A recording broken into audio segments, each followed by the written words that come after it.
I'm Matt with etrailer. Today we're going to be talking about Andersen's rapid hitch. Now the one we have in particular is going to be one with an 8-inch drop.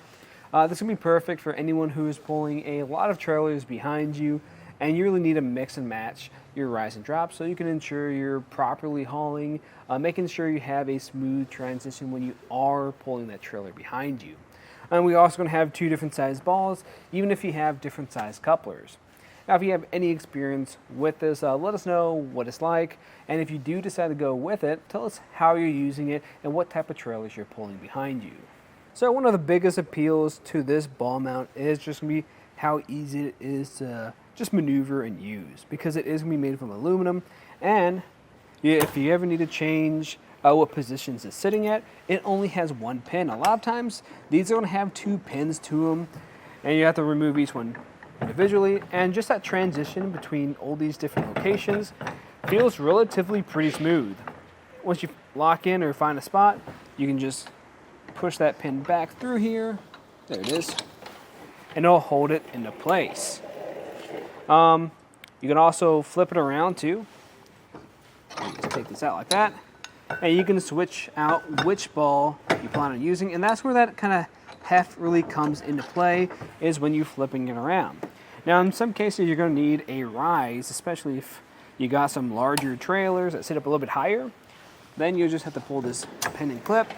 I will say the pin and clip doesn't come with this ball mount, so you can actually find a set on our website that best fit your needs. And when I take this out, this is pretty lightweight. Usually a ball mount of this size is going to be pretty hefty. So if I just flip it around like this, it's going to be pretty easy to put in there because we have this kind of angle to it. That angle is going to allow me to easily fit this through here without too much of a fight. And then I can secure it down with my pin and clip.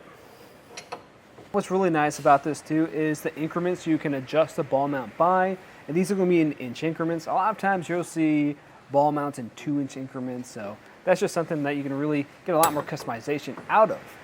Now when it comes to the balls, we're going to have a 2-inch ball on the very top here, and then on the other side we're going to have a 2 5/16 ball.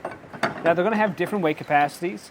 So the one on the bottom, that 2-inch one, is going to be rated for 8,000 pounds for towing, and the 2 5/16 is going to be rated for 10,000 pounds. They will have a same tongue weight though, and that's going to be at 1,500 pounds. Really what the difference between your tongue weight and your towing weight is that towing is going to be what's being pulled behind you, the total weight of the trailer. Your tongue weight is going to be the downward force that's being applied directly to the ball. Now in my opinion, I think this is a pretty solid option for the reasons I said earlier. It's just a really easy ball mount to use, especially with how lightweight it is. So if you're constantly switching up between different trailers, I think this is going to be a great option. But that was just a look at some of the features of the Andersen Rapid Hitch Ball Mount. I'm Matt. Thanks for watching.